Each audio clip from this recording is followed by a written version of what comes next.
Need for Speed Most Wanted is considered one of the best arcade racing games of all time and is easily one of the best Need for Speed games from the franchise. The PC and main console releases were developed by Black Box Studios and were released in 2005.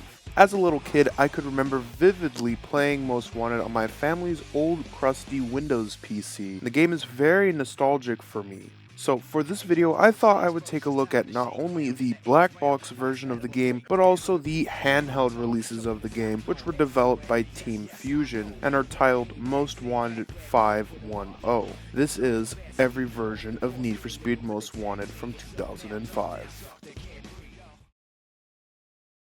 So for the first version of the game that we're going to be looking at, we are going to be taking a look at the PC port, which was developed by Black Box Studios, but this version is very similar to the PS2, Xbox, Xbox 360, and GameCube ports. This version of the game features a fully fleshed out campaign where you race to earn money and rep. After earning enough rep, you can challenge blacklist members, which are the main objectives of the game. You can also use your rep to unlock vehicle parts and use your money to either buy new vehicles or to customize your vehicles. This version of the game also features the best graphics out of all of the versions and the best handling out of all of the versions.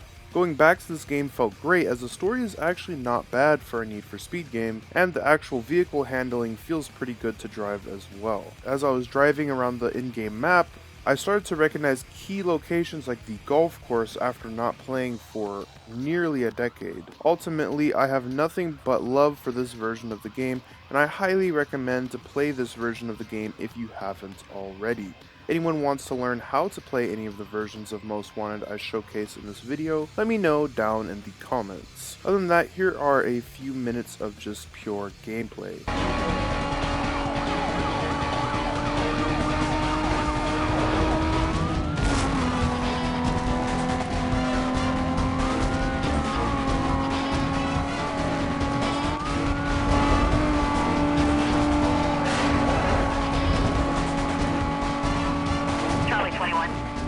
Please update.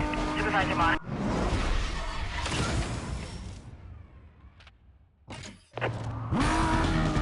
Right in the middle of it. Hold on. Overtook the suspect. 1075. Hold on. I'm gonna get ahead of him. They're probably gonna put together a roadblock. He's evading everything I throw at him. Negative. Charlie 21. Sorry, I can't get any units over here this time. I am canvassing other districts. Stand by.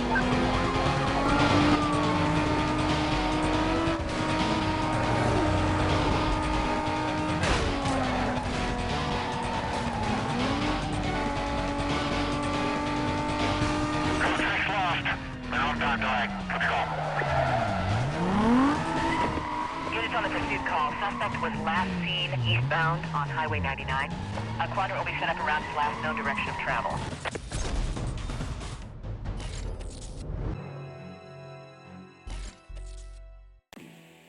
Now, jumping over to the Game Boy Advance release, there are obviously some big differences between the two. Instead of the normal campaign, the campaign in this version just has you racing without any story, and your end goal is to just get to the top of the blacklist. Looking at the graphics, this game is a lot harder to play simply because of the fact that you can barely see in front of your vehicle when you're in a race. The graphics are so bad that everything is purely pixels. However, the steering in this game isn't too terrible. The steering can be a little bit touchy at times and a little bit funky, but it's ultimately not too bad for a Game Boy Advance game. This version of the game reminds me of the Need for Speed Underground 2 port for the Game Boy Advance. I'd say Underground 2 for the Game Boy Advance plays a lot better than this version of the game.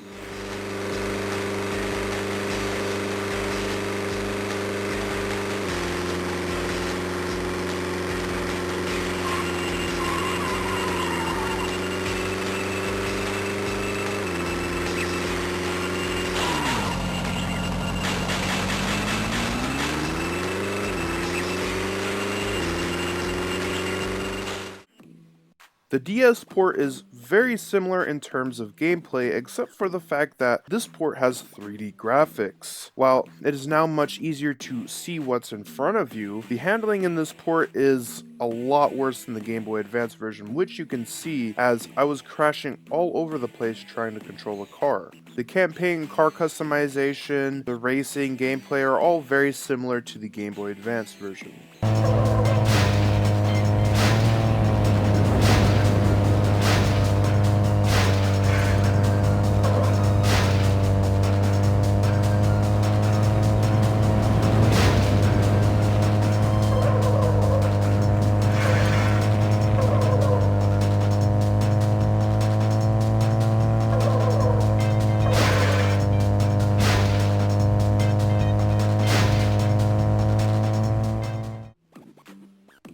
And finally, the PSP port is the best handheld version of the game in my opinion. This version of the game features much better graphics and a lot better handling that is a lot closer to the original black box version of the game in terms of the actual steering and car physics. The campaign and car customization are also very similar to the DS and Game Boy Advance versions of the game. If you were looking to play a handheld version of Need for Speed Most Wanted, I'd highly recommend playing the PSP version.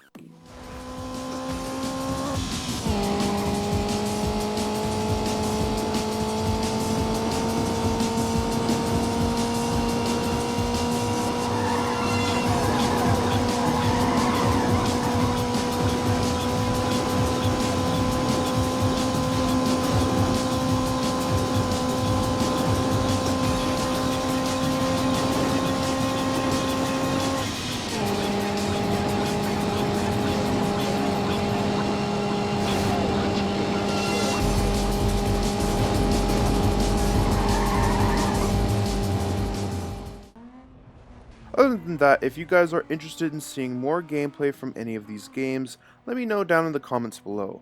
Be sure to like the video if you enjoyed watching, and be sure to subscribe for more content like this. I'm Mohrman 15, and I'll see you guys later.